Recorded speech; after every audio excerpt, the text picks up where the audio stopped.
Assalamualaikum warahmatullahi wabarakatuh. Selamat pagi semuanya. Oke, semoga kabar kalian pada hari ini baik-baik ya.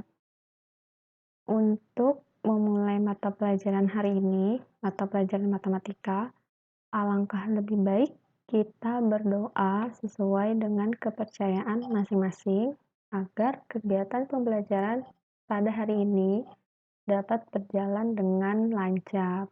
Oke, berdoa dimulai, berdoa selesai. Oke, jadi hari ini untuk mapel matematika kita akan melanjutkan materi mengenai penjumlahan dan selisih dua sudut.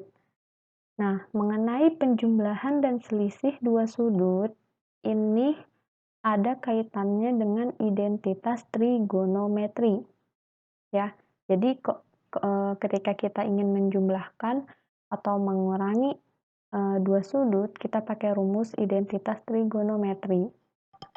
Oke, alangkah lebih baiknya kita lihat rumusannya.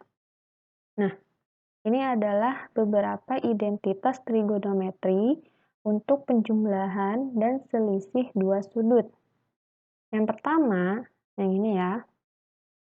Yang pertama ini ada sin A plus B.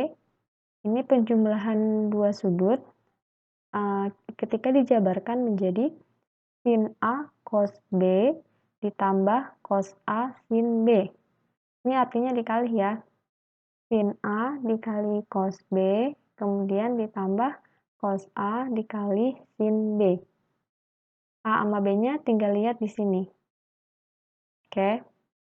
Ini warna merah agak terlalu kelihatan ya. Saya coba warna kuning. Oke. Yang kedua ada selisih dua sudut. Misalnya A dengan B. Di sini pakai sin. Sin A kurang B sama dengan sin A kali cos B dikurang cos A kali sin B. Nah, ini saya ganti warnanya kuning. Jadi, untuk rumus sin ini ketika dijumlah, maka penjabarannya juga ikut dijumlah. Kemudian kalau ketika dikurang, maka penjabarannya juga ikut dikurang. Ini adalah untuk rumusan yang sin. Kemudian yang cos, di sini ada cos A tambah B sama dengan ketika dijabarkan menjadi cos A kali cos B dikurang sin A kali sin B. Ini ya. Nah, bedanya kalau sin tadi kan ketika ditambah maka penjabarannya ikut ditambah. Nah, khusus untuk cos, ketika di sininya ditambah maka penjabarannya menjadi dikurang. Ya. Untuk cos di sini cos sin sin. Kalau sin tadi sin cos sin, gitu ya perbedaannya. Begitupun yang ini cos A dikurang B, berarti cos A kali cos B, karena dikurang berarti kebalikannya ditambah sin A kali sin B. Jadi berpasang-pasangan nih. Ini untuk rumusan yang sin, ini untuk rumusan yang cos ya, dan ini untuk yang tangen. Dari yang pertama ini tangen A tambah B, ketika ditambah maka rumusannya tangen A ditambah tangen B per 1 dikurang tangen A dikali tangen B. Nih, jadi ketika ini ditambah maka penjabarannya yang di atas ditambah, yang di bawah dikurang. Kemudian untuk tangen A dikurang B sama dengan tangen A dikurang tangen B per 1 ditambah tangen A kali tangen B. Jadi ini adalah kebalikannya dari rumus yang di atas. Oke, jadi saya mau nanti sebelum mengerjakan soal, ya, nanti kan saya kasih soal latihan. Sebelum mengerjakan soal, saya mau kalian menuliskan dulu nih identitas trigonometri untuk penjumlahan dan selisih dua sudut. Kalian tulis ini karena ini penting, habis itu di bawahnya baru kalian tulis jawaban latihannya, gitu ya. Jadi tugasnya adalah catatan rumus plus jawaban latihan soal. Jangan lupa pakai cara. Oke? Kita lanjut ke contoh soal saja. Cepat ya. Di sini ada soal nilai sin 75 derajat adalah, jadi gini, untuk yang pertemuan sebelumnya itu yang mengenai sudut berelasi ya. Kita mempelajari sudut berelasi kenapa? Karena di sudut istimewa itu kan hanya ada 0 derajat, 30 derajat, 45 derajat, 60 derajat, dan 90 derajat. Itu sudut istimewa yang biasanya ada. Nah, di luar derajat itu, maka biasanya kita mencari pakai sudut berelasi. Ya, betul? Nah, untuk kasus yang ini, nilai sin 75 derajat adalah, kalau kita pakai sudut berelasi, kan dia ada 4 kuadran. Ini kuadran pertama, ini kuadran kedua, kuadran ketiga, kuadran keempat. Pertama, kedua, ketiga, dan yang ini keempat.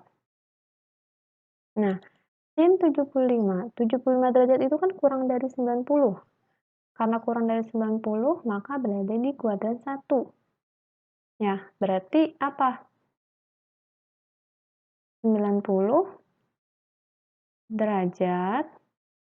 90 derajatnya dari mana? Karena di kuadran 1 itu, mulainya itu dari 0 derajat hingga 90 derajat. Ini yang kuadran 1. Coba dilihat lagi ya catatannya atau video sebelumnya.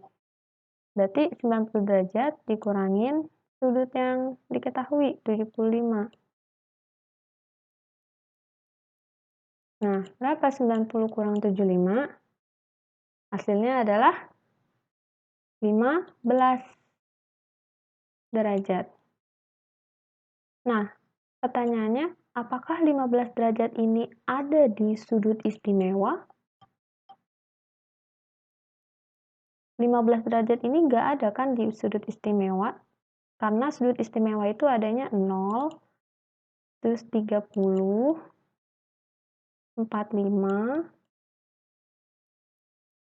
60, dan 90. Ini adalah sudut-sudut istimewa. Nanti tinggal kalian lihat di tabel sudut istimewa yang pertemuan sebelumnya. Nah, karena 15 derajat ini nggak ada di sudut istimewa, maka kita menggunakan identitas trigonometri. Jadi, inilah gunanya identitas trigonometri. Ketika perhitungan sudutnya nggak ada di sudut istimewa. Gitu.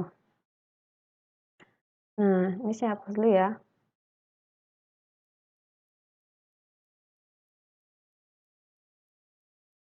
Kalau dilihat dari contohnya, itu kan sin 75 derajat.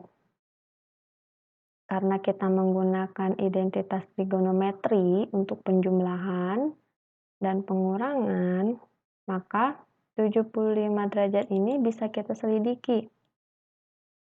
Bisa dikurang dan bisa ditambah. Kita jawab ya. Sin 75 derajat, kita tulis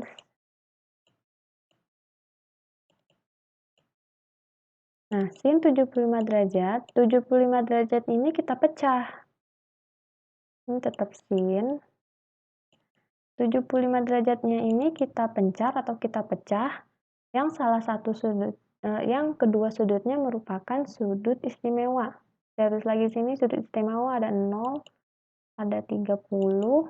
Ini derajat ya, 0 derajat, 30 derajat, kemudian 45 derajat, kemudian 60 derajat, dan 90 derajat.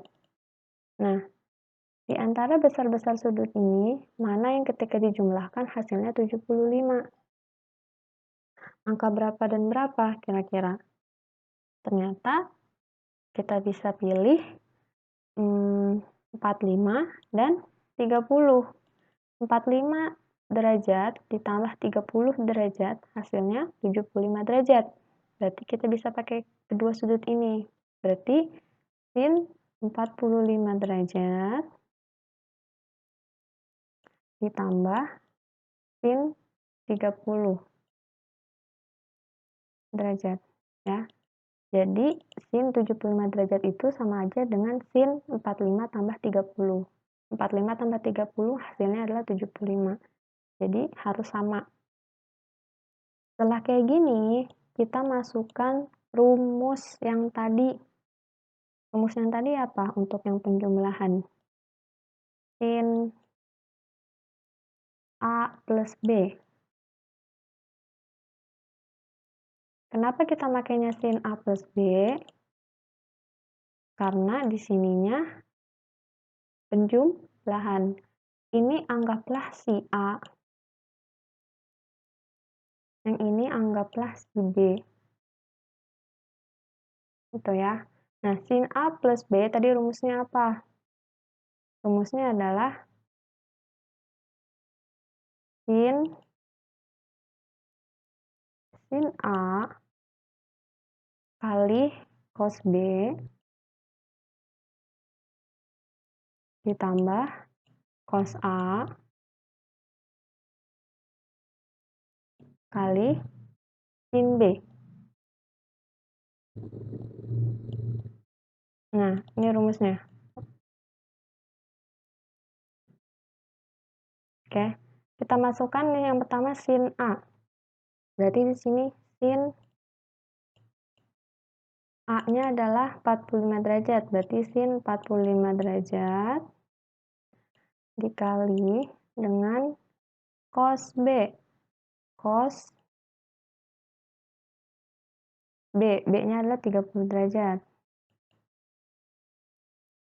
Kemudian ini jangan lupa habis itu nih ditambah, pokoknya ikutin aja pola rumusnya, tambah cos A. Cos A, A-nya adalah 45, masukin, kemudian dikali sin B, berarti sin B-nya masukkan 30 derajat. Nah, tinggal dihitung. Dihitungnya gimana? Dilihat dari sudut istimewa. Tabel sudut istimewa jangan sampai lupa. Sin 45. Lihat di tabel sudut istimewa. Sin 45 hasilnya adalah 1/2 akar 2. Dikali cos 30. Di tabel sudut istimewa hasilnya 1/2 akar 3. Kemudian nih, tambah cos 45, lihat di tabel sudut istimewanya, 1/2 akar 2 hasilnya. Kemudian dikali sin 30 derajat, itu hasilnya adalah 1/2. Jadi angka-angka ini lihat di tabel sudut istimewa. Udah kayak gini, kalikan yang ini, 1/2 akar 2 dikali 1/2 akar 3. 1/2 kali 1/2 itu hasilnya adalah 1/4. Kemudian akar 2 kali akar 3 itu hasilnya adalah, akar 2 kali akar 3. Itu hasilnya adalah akar 6. Kemudian ini ditambah, sama 1/2 kali 1/2 itu 1/4 akar 2. Karena akar 2-nya sendiri, dia nggak punya akar lagi di sini. Oke, karena ini masing-masing sama-sama 1/4, maka 1/4-nya bisa kita keluarkan dan kita kelompokkan yang akar 6, kemudian ini ditambah akar 2. Jadi kita ubah ke sifat distribusi. Jadi akar 6 kali 1/4 kali akar 6 jadinya 1/4 akar 6. Ditambah 1/4 akar 2, jadi dikali akar 2 hasilnya 1/4 akar 2. Itu, ya. Jadi seperti ini. Lanjut, contoh soal selanjutnya. Ada nilai cos 105 derajat. Kita jawab, sama kayak tadi, ya. Sudut istimewa itu ada 0, ada 30, ada 45, ada 60, dan ada 90. Oke. Karena ini cos, berarti ini cos 105 derajat itu sama aja dengan cos. Nah, dari deretan sudut istimewa ini berapa tambah berapa yang hasilnya 105? Ini kan 105 kan agak gede, sama tadi 75 juga agak gede. Maka coba kita hitung berapa tambah berapa yang hasilnya 105. Dilihat dari sudut istimewanya, ternyata kita dapatkan, ayo berapa? 60 dengan 45. 60 tambah 45 coba berapa? 60 tambah 45 hasilnya adalah 105. Berarti kita bisa masukkan di sini yang 60 derajat dan yang 45 derajat. Ditambah berarti ya, ditambah 45 derajat. Kenapa ditambah? Karena biar hasilnya sama, 60 tambah 45 hasilnya 105. Sudah kayak gini, karena ini pakai cos, kemudian bentuknya penjumlahan, maka masukkan rumus yang cos penjumlahan. Cos dalam kurung A tambah B. Nah, pakai rumus yang ini. Dilihat lagi di slide yang sebelumnya. Mundurin lagi videonya. Rumusnya gimana untuk cos A tambah B? Rumusnya adalah cos A cos B, ya kan, dikurang apa? Sin A sin B.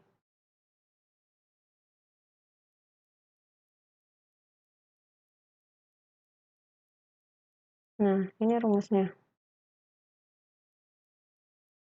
Oke, kita ikutin polanya. Berarti ini kita anggap A, yang ini kita anggap B. Oke, ini yang pertama adalah cos A, berarti cos A-nya 60 derajat. Kemudian dikali ini cos B, berarti cos B-nya 45. Terus ini jangan lupa di rumusnya adalah dikurang. Kurang sin A. Berarti sin A-nya 60 derajat. Kemudian dikali sin B. Berarti sin B-nya 45 derajat. Nah, tinggal dilihat tabel istimewanya. Tabel sudut istimewa. Cos 60 derajat itu hasilnya adalah 1/2. Kemudian dikali cos 45 derajat itu hasilnya adalah 1/2 akar 2. Jangan lupa ini dikurang sin 60 derajat. Lihat di tabel sudut istimewa, hasilnya adalah 1/2 akar 3. Kali sin 45 derajat, 1/2 akar 2. Udah kayak gini tinggal dihasilkan satu-satu. Yang ini dulu, 1/2 kali 1/2 akar 2. 1/2 kali 1/2 itu hasilnya adalah 1/4 akar 2. Ya, karena ini akar 2 sendirian, di sini nggak ada, tetap akar 2-nya ikut. Kurang 1/2 kali 1/2 hasilnya 1/4. Akar kali akar 3 kali akar 2 hasilnya akar 6. Nah, dilihat lagi, karena bilangan pokoknya sama-sama 1/4, maka 1/4-nya bisa kita keluarkan. Kemudian sisanya adalah akar 2 dikurang akar 6. Ya, jadi sama kayak tadi, 1/4 kali akar 2 jadi 1/4 akar 2 dikurang 1/4 kali akar 6 jadinya 1/4 akar 6. Jadi ini dibentuk dalam pengelompokan. Seperti itu. Oke, lanjut contoh selanjutnya, tangan. Nilai tangan 15 derajat adalah, oke, kita tulis lagi nih, yang tadi, yang sudut istimewanya ada 0, ada 30, ada 45, ada 60, dan ada 90. Oke, kita selidiki ya, tangannya ini ditambah apa dikurang? Jawab, kita tulis tangan, ini A ya, tangan 15 derajat, itu sama aja dengan tangan, nah, untuk 15 derajat kalau misalnya di sini di sudut istimewa ketika kita jumlahkan kan nggak ada tuh berapa tambah berapa yang hasilnya 15 derajat di antara sudut ini. Nah, misalnya nih 30 tambah 0 aja udah 30 derajat. Ini kan 15 derajat. Nah, berarti kita pakai sistem selisih atau pengurangan. Mana kurang mana yang hasilnya 15 derajat? Ayo. Ternyata bisa nih, 45 dikurang 30. 45 kurang 30, benar nggak hasilnya 15? Ternyata benar ya. Berarti kita pakai dua selisih sudut ini, yaitu 45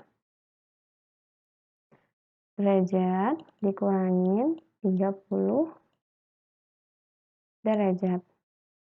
Nah, nih. Berarti rumus tangannya pakai yang selisih atau yang jumlah? Karena ketahuan di sini berupa selisih atau pengurangan, berarti pakai rumus tangan yang berupa pengurangan atau selisih. Bisa dilihat di slide sebelumnya, atau enggak saya tulis lagi rumusnya di sini. Ya. Rumusnya adalah tangan A tambah B. Tambah, dikurang ya, sorry. Karena ini kan di sininya dikurang, maka di situnya juga dikurang rumusannya, karena kita ngambil yang rumusannya dikurang, kurang B. Rumusnya adalah tangan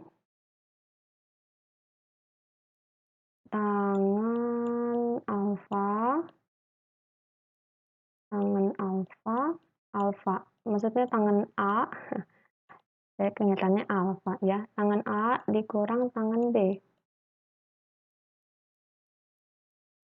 Kemudian per 1 ditambah tangan A dikali tangan B. Nah, jadi ini rumusannya yang kita pakai. Tinggal ikutin polanya aja. Saya masukkan ya. Tangan A. Jadi ini sebagai A, 45 derajat sebagai A, yang ini sebagai B. Tangan A berarti tangan 45 dikurang ini tangan B. Berarti tangan 30. Ya. Per ini 1 bawahnya tambah tangan A-nya sama tangan 45 dikali tangan B. Nah, itu ya, sama dengan dilihat lagi di tabel sudut istimewa tangan 45 itu berapa hasilnya. Ternyata tangan 45 itu hasilnya adalah 1. Kemudian dikurang tangan 30, lihat di tabel sudut istimewa. Hasilnya adalah 1/3 akar 3. Per, ini 1 ditambah tangan 45 dikali tangan, kok di sini tangan B? Sorry, harusnya di sini masukkan saja angkanya ya, bukan tangan B. Tangan B-nya adalah 30. Nah, tangan 45 kali tangan 30. Tadi tangan 45 itu 1 dikali tangan 30 yaitu 1/3 akar 3. Berarti di sini tangan 45-nya adalah 1 dikali 1/3 akar 3. Nah, sama dengan berarti ini 1 dikurang 1/3 akar 3 per ini 1 ditambah 1 dikali 1/3 akar 3 tetap 1/3 akar 3. Nah, udah kayak gini diapain? Dilihat bawahnya itu ada berupa akar. Berarti kita rasionalkan. Nah, sebelum rasionalkan kita sederhanain aja dulu. Sederhanainnya gimana? Sederhanainnya adalah masing-masing kita kalikan akar 3. Nih, yang atas kita kalikan akar 3. Akar 3 atau 3 ya? 3 aja. Biar enak. Biar si 3-nya hilang. Ini kita kalikan 3. Ini juga kita kalikan 3. Sorry ya, tadi bukan akar 3, harusnya dikalikan 3. Kenapa? Karena nanti 1/3 dikali 3, itu kan 3-nya udah bisa kita coret habis. Gitu ya. Kita kali satu-satu. 1 kali 3, harusnya pakai kuning ya. 1 kali 3, itu hasilnya adalah 3. Dikurang, ini 1/3 kali 3. Berarti kan ini coret. Berarti hasilnya akar 3. Per, yang bawahnya juga 1 kali 3 itu 3. Ditambah akar 1/3 kali 3. Ini juga 1/3 kali 3, berarti 3-nya bisa coret. Ini habis. Jadinya sisanya adalah akar 3. Nah, karena di sini penyebutnya masih berupa akar, maka kita rasionalkan dengan cara mengkalikan si penyebutnya. Karena ini ditambah, maka di sini dikurang. Ya. 3 tambah akar 3, kita rasionalkan jadi 3 dikurang akar 3 per ini juga 3 dikurang akar 3. Kita kali pelangi, 3 kali 3, 9. 3 kali akar 3. Karena ini dikurang, berarti dikurang 3 akar 3. Ini udah habis ya. Sekarang yang ini, akar 3 kali akar 3. Karena ini min, berarti min 3 akar 3. Kemudian nih, min kali min plus. Akar 3 kali akar 3 itu akar 9. Akar 9 hasilnya adalah 3. Per, sekarang ini, 3 kali 3, 9. 3 kali akar 3. Ini ada min, berarti min 3 akar 3. Ini udah habis. Sekarang yang ini, akar 3 kali 3. Karena ini plus depannya, berarti di sini plus 3 akar 3. Ini sorry, ini akar 3. Kemudian plus kali min, min. Akar 3 kali akar 3, akar 9. Akar 9 hasilnya adalah 3. Ya, 9 ditambah 3. 9 tambah 3 berapa? 12. Kemudian min akar 3 dikurang min 3 akar 3 dikurang 3 akar 3. Min ngutang ketemu utang, berarti ngutangnya bertambah. Jadi 6 akar 3. Per, ini 9 kurang 3 hasilnya adalah 6. Kemudian min 3 akar 3 ditambah 3 akar 3. Ngutang 3, bayar 3, berarti ini habis. Gitu. Hasil ini bisa disederhanakan. Ya, saya ganti warna aja. Nih, 12 bagi 6 itu hasilnya berapa? 2. Kemudian dikurang, nih 6 bagi 6 hasilnya 1. 1. 1, kemudian akar 3-nya tetap. Nah, berarti sama aja hasilnya dengan 2 dikurang 1 kali akar 3 hasilnya adalah akar 3. Ini hasil endingnya. Nah, seperti itu. Udah habis ternyata. Jadi, ini adalah contoh soal untuk identitas trigonometri bagian penjumlahan dan selisih dua sudut. Jika masih belum paham atau ada yang mau ditanyakan, silakan japri ke saya via WhatsApp. Kemudian kerjakan soal latihannya yang akan saya share di Google Classroom. Ya, jangan lupa sebelum ngerjain tugas di atasnya itu beri nama dan kelas.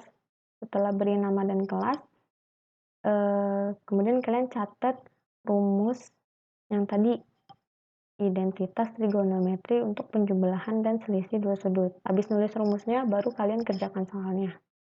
Gitu ya. Kerjakan dengan tepat waktu, karena kalau mapel saya ini kan tidak ada ulangan harian ya. Jadi diambilnya itu dari tugas-tugas keseharian kalian. Ingat, tanggal 1 Maret udah mulai ujian, jadi jangan bermalas-malasan. Oke? Sekian materi matematika hari ini, semoga bisa kalian nikmati ya. Saya akhiri, wassalamualaikum warahmatullahi wabarakatuh.